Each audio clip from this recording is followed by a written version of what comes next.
ஜனவரி 2ஆம் தேதி அவங்களுக்கு 43,718 ரூபாய் இந்த அடிஷனல் பென்ஷனுக்கான அந்த அரியர் வந்து வந்தாச்சு. ஸோ இவங்களுக்கு மார்ச் 2025 இருந்து அவங்களோட டேட் ஆஃப் பர்த் 80 முடிஞ்சு 81 வந்து ஸ்டார்ட் ஆயிடுச்சு. ஸோ அதனால அவங்களோட மார்ச் மாதத்துல இருந்து அந்த அடிஷனல் பென்ஷன் கொடுக்க வந்து ஸ்டார்ட் பண்ணாங்க. ஸோ இந்த கொடுத்தது வந்து நம்ம எதுவும் தவறா சொல்லல, கிரீவன்ஸ் போட்டு குறைந்த நாட்களே அதை வந்து ஆக்ஷன் பண்ணி பிபிஎம் வந்து ஜெனரேட் பண்ணிட்டாங்க. ஸோ இது வரைக்கும் நம்ம வந்து பாராட்டக்கூடியது. ஆனா அவங்க பண்ண கால்குலேஷன்ல நிறைய வந்து குளறுபடி இருக்கு. அது என்ன சொல்லிட்டு நம்ம ஒன்னொன்னு பார்க்கலாம்.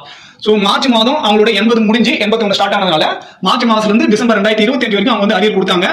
ஏன்னா 1 ஜனவரி 2026 இந்த மாதம் வந்து ஆல்ரெடி அவங்களோட பென்ஷன் வந்து ஆட் ஆயிடுச்சு. ஸோ மார்ச் டு டிசம்பர் வந்து அப்டேட் ஆகாது இருந்தனால நம்ம டிசம்பர் மாதம் தான் கிரீவன்ஸ் போட்டதுனால டிசம்பர் மாதம் அப்டேட் ஆச்சு, ஜனவரில இருந்து அது இம்ப்ளிமெண்ட் ஆகும்.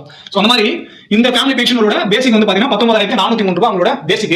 ஸோ இதுல இருந்து 20% அடிஷனல் பென்ஷன் வந்து கிடைக்கும். ஸோ இந்த அடிஷனல் பென்ஷன் ஒவ்வொரு 5 வருஷத்துக்கு ஒரு முறை அதிகமாகும். அது எப்பத்துல இருந்துன்னா 80 முடிஞ்சு 81 எப்ப ஸ்டார்ட் ஆகுதோ அப்பல இருந்து இந்த பென்ஷன் கொடுக்க ஸ்டார்ட் பண்ணுவாங்க. ஸோ அதுக்கான சார்ட் வந்து நீங்க டேபிள் வந்து பாத்துருக்கீங்க.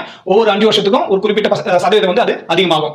ஸோ அந்த மாதிரி இந்த 19,403 ரூபாய்க்கு 20% வந்து பாத்தீங்கன்னா 3,881 ரூபாய் அவங்களோட பேசிக் வந்து அதிகமா சேரும். அதாவது இந்த 19,403 ரூபாய் கூட இந்த 3,881 ரூபாய் வந்து ஆட் ஆகும். ஸோ இது வந்து டோட்டலா மார்ச்ல இருந்து டிசம்பர் வரைக்கும் 10 மாதம் வந்து அவங்களுக்கு பேசிக்கே வந்து கிடைக்கணும். அடுத்து வந்து பாத்தீங்கன்னா மார்ச்ல இருந்து ஜூன் வரைக்கும் நம்மளோட டிஏ வந்து இந்த 3,881 ரூபாய்க்கு ஆட் ஆகும். இந்த பேசிக்கும் டிஏ வந்து ஆட் ஆகும், இந்த பேசிக்கும் டிஏ வந்து ஆட் ஆகும். ஸோ அந்த மாதிரி மார்ச் டு ஜூன் வரைக்கும் 55% வந்து டிஏ இருந்தாச்சு. ஸோ அந்த 55% வந்து இந்த 3,881 ரூபாய்க்கு 55% 2,134 ரூபாய் வந்து ஒவ்வொரு மாதமும் டிஏ வந்து ஆட் ஆகும். அப்போ டோட்டலா வந்து பாத்தீங்கன்னா இந்த 2,134 பிளஸ் இந்த 3,881 இது ரெண்டுத்தையும் கூட்டி வச்சுனாக்கா 6,015 ரூபாய் வந்து ஒவ்வொரு மாதமும் பென்ஷன் கூட வந்து ஆட் ஆகணும். சோ இது வந்து வெறும் 4 மாசத்துக்கு மட்டும் தான் இந்த 55%. 1 ஜூலை 2025 இருந்து டிஏ வந்து 3% அதிகமாச்சு. சோ அப்போ ஜூலை டு டிசம்பர் வரைக்கும் 58% வந்து டிஏ வந்து இருந்தாச்சு. சோ அந்த 58%க்கான டிஏ வந்து பாத்தீங்கன்னா 2,251 ரூபாயும், ஏற்கனவே நம்மளோட 20% பேசிக் வந்து 3,881 ரூபாய். இது ரெண்டுத்தையும் கூட்டி வச்சுனாக்கா 6,132 ரூபாய் வந்து 6 மாதம் ஜூலைல இருந்து டிசம்பர் வரைக்கும் அவங்களுக்கு பென்ஷன் வந்து 20% ஆட் ஆக வேண்டியது.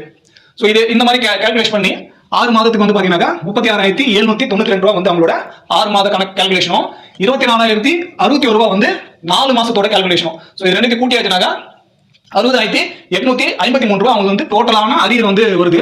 சோ இங்க வந்து இந்த டிஏ வந்து நம்ம எடுத்துக்கணும். சோ இன் கேஸ் மார்ச்ல இம்ப்ளிமெண்ட் ஆனது வந்து மார்ச்ல கொடுக்காத விட்டாலுமே சோ ஒரு மாதத்துக்கு மைனஸ் பண்ணாலுமே நம்மளுக்கு வந்து இங்க ஒரு மாதம் வந்து 6,132 ரூபாய் மைனஸ் பண்ணாலுமே இங்க 11,000 ரூபாய் வந்து அவங்களுக்கு கிடைக்க வேண்டியது இருக்கு. ஆனா மார்ச் டு டிசம்பர் வரைக்கும் அவங்க கொடுத்ததாக அவங்க ரிப்ளைலே வந்து கொடுத்துருக்காங்க. சோ அதனால நம்ம மார்ச்ல இருந்து டிசம்பர் வரைக்கும் அந்த கால்குலேஷன் வந்து எடுத்துக்கிறோம். சோ இந்த மாதிரி ஏற்கனவே அவங்களுக்கு 43,718 ரூபாய் வந்து அவங்களுக்கு ஏற்கனவே வந்து அரியர் வந்து கொடுத்துட்டாங்க.